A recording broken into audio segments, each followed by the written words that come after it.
dengan NIM 043. Adapun judul pada hari ini yaitu sistem rangka dengan tujuan untuk mengetahui proses osifikasi dan membandingkan apusan tulang yang didapat dengan preparat yang disediakan serta mengetahui struktur rangka vertebrata. Baiklah, pada praktikum kali ini judulnya adalah sistem rangka. Saya akan menjelaskan materinya. Kita akan membahas tentang tulang. Tulang adalah jaringan ikat klasifikasi. Jaringan ikat klasifikasi pada tulang sama dengan jaringan ikat lainnya, yaitu terdiri atas sel-sel, serat, dan substansi dasar. Karakteristik pembeda tulang dengan yang lainnya adalah pada tulang terjadi pengendapan garam kalsium fosfat anorganik sebagai kristal hidroksiapatit di dalam matriks. Karena proses inilah, maka tulang menjadi kaku dan keras. Tulang keras tersusun atas osteoblas, osteosit, dan osteoklas. Secara histologi, tulang dewasa ada dua jenis. Yang pertama, kompaks atau lamela, dan tulang bunga karang disebut juga trabekular atau cancellous.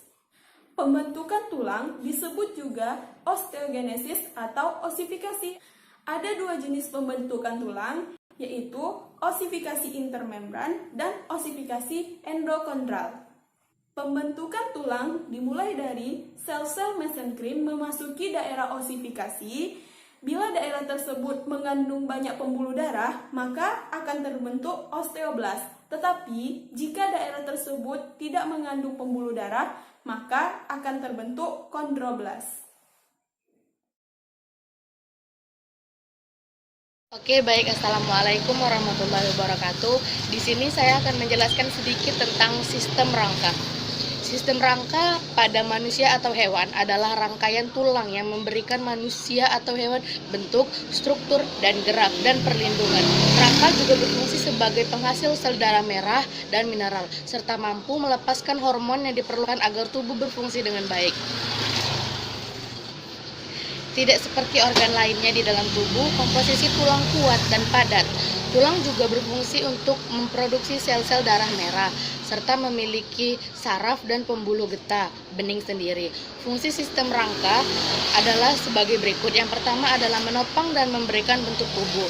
Tulang memberikan bentuk tubuh seperti bentuk rahang dan tinggi badan. Tulang juga menopang tubuh manusia atau hewan agar dapat berdiri dan tegak atau duduk. Yang kedua ada sebagai alat gerak. Tulang bersama-sama dengan otot dan sendi mendukung pergerakan tubuh sehingga manusia dapat menjalani aktivitas sehari-hari, seperti berjalan dan menulis dan makan. Yang ketiga ada melindungi organ penting. Tulang melindungi organ-organ penting seperti otak, paru-paru, dan jantung. Dan yang selanjutnya ada memproduksi sel darah.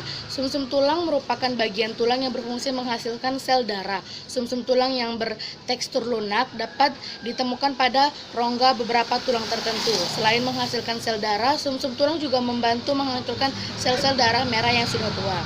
Yang selanjutnya ada menyimpan mineral.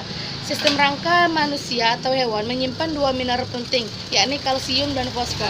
Kalsium dan fosfor dibutuhkan untuk sel agar dapat berfungsi dengan baik, terutama sel saraf. Berdasarkan tipe-tipenya atau bentuknya, tulang dibagi menjadi beberapa bagian. Yang pertama ada tulang pipih.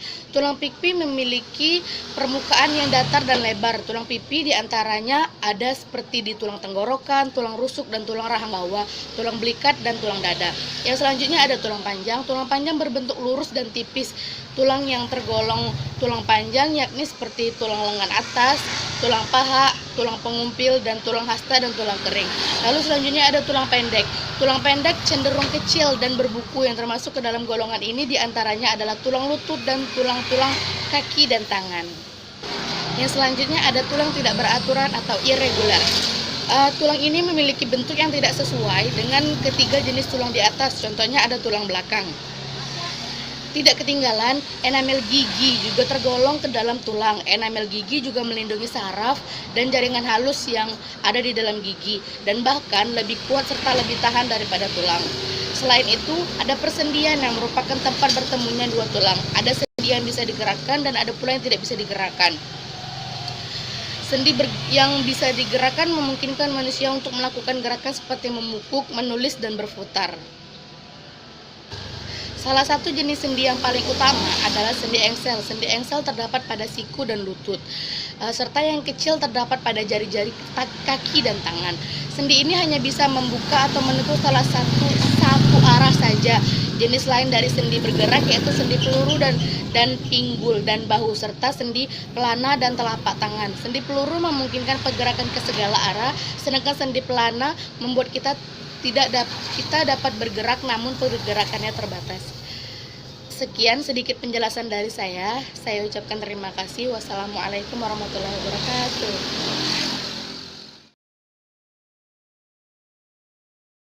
Adapun alat dan bahan yang akan digunakan pada praktikum sistem rangka kali ini yaitu 2 tulang ayam pada bagian paha, asam cuka, tisu, gelas plastik, dan plastik. Perkenalkan, nama saya Dia Hayu Febi Triastari dengan NIM A1C41903. Di sini saya akan menjelaskan tentang prosedur kerja. Pertama, siapkan tulang ayam yang telah dibersihkan dari dagingnya. Yang kedua, siapkan 2 gelas plastik yang berisi asam cuka dan air putih. Yang ketiga, rendam tulang ayam ke dalam masing-masing gelas plastik selama 4 hari.